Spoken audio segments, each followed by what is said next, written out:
Well, good morning, my fellow gardeners.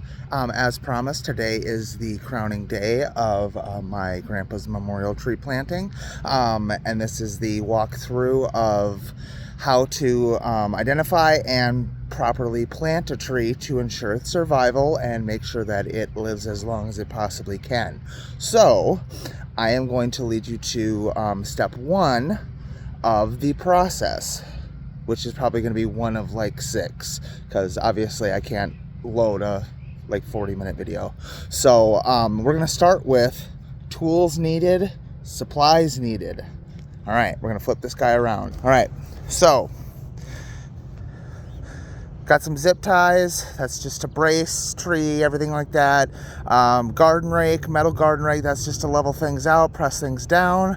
Pickaxe for ground emergencies. If you run into a root or something, you got something to chop. A basic large spade.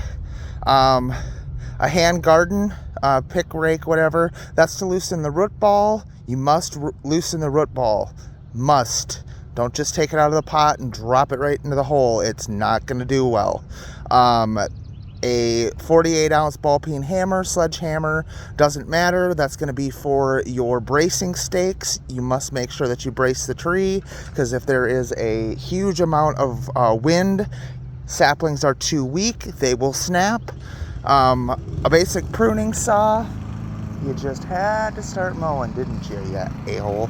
A basic pruning saw, in case you need to saw anything underground, root purposes, and a basic hand trowel. The other thing that you need is, that I find really comes in handy is a 50-foot soaker hose. This is going to make watering it extremely easy, and then it also disperses the water where it needs to, evenly, properly, so it's not just set a hose out and let it flood. It focuses it on where it needs to go, and it naturally lets it go into the soil instead of getting all soggy and whatnot. I've been using soaker hoses on every tree I've ever planted for years, and I've had no problem whatsoever. It's a very easy way to be able to make sure that your new tree is watered properly. All right, now on to the next thing. The spray paint is basically to mark your perfect circle. I can show you how to make a perfect circle, and then on to the planting supplies. All right. You don't have to, but it is of utmost importance and benefit to the new sapling to amend your soil. My fail-safe and my mix never fails me. I've never had a tree die on me.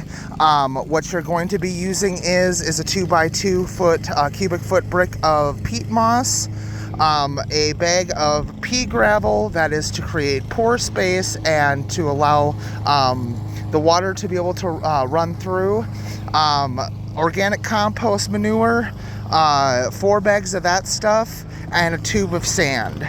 That is going to ensure that there is enough nutrients and enough water retention and everything to work with for the new tree. Now, the biggest one that you need to do is you need to buy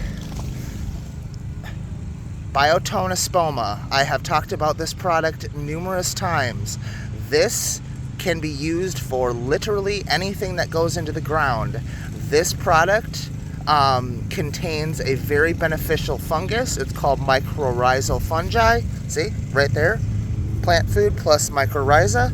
Mycorrhiza assists a plant in developing more of a fibrous root system, and it, if you want to look it up, mycorrhiza fungi, it is a fungus plant-based. It sets up a symbiotic relationship between plant and fungus. So plant feeds the fungus, fungus feeds the plant. It establishes the plant a lot faster.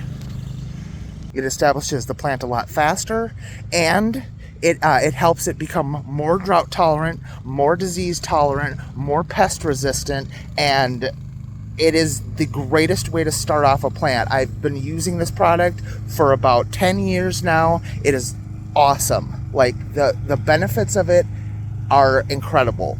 All right, now I'm going to lead on to how to create your perfect circle. But before I do that, I'm going to show you the Presidential Gold ginkgo tree. This is my grandpa's memorial planting. I've selected this one. I got this from Gerton's. A little pricey, but obviously worth it. What you're going to need to do is you must make sure, get your measuring tape. You must make sure let me see if I can work with this as I'm measuring. Okay. The circumference of the pot, your hole needs to be 1.5 times bigger than that. So if your pot is 10 inches, you got to make it 1.5 times bigger. Mine is 17. So what I have to do is I have to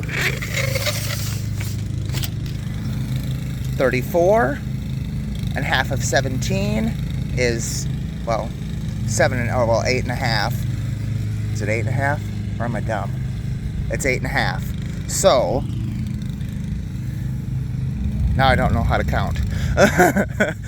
17, and we have 34, and then 8.5 from there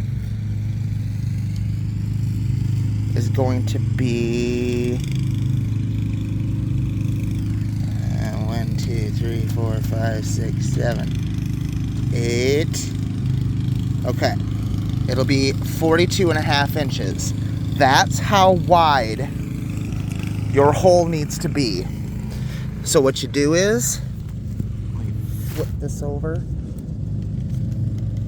Okay, so 42.5. I'm gonna plant that down right there.